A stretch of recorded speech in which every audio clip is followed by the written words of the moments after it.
Chair now recognizes the gentleman from Utah, Mr. Chaffetz, for 5 minutes. Thank you, Mr. Chairman. And I started to chat with you on the floor about this, but as I read this bill, doesn't it discriminate in terms by giving same-sex couples greater federal benefits than opposite-sex couples who may not be married? The option exists for opposite-sex couples to marry in every state of the Union, and so it is easily cured if they want to seek those benefits for them to enter the institution of marriage.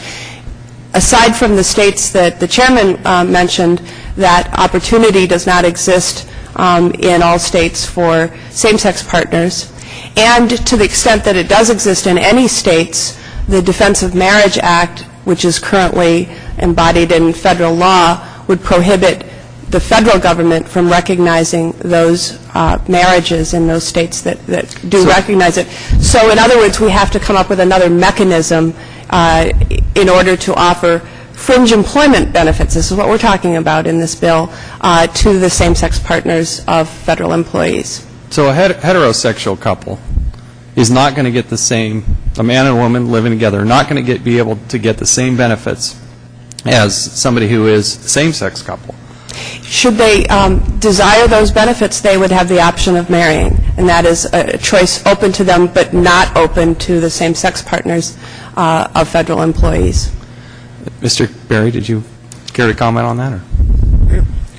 I would reinforce what the Congresswoman has said. I think there's an effective alternative there, whereas the same alternative does not exist for same-sex what's going to be what is the determining factor? Intimate relationships? And I mean, how are we going to define and enforce and?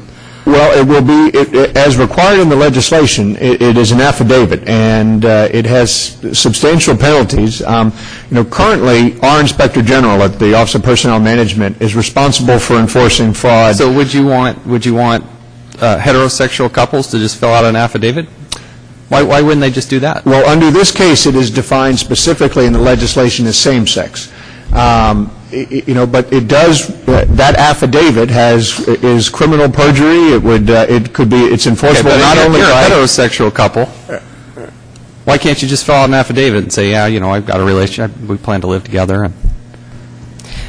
As we said earlier, the option is available for a heterosexual couple to marry, and then these employment benefits would flow automatically on the basis of that marriage and that spousal relationship. Same-sex couples,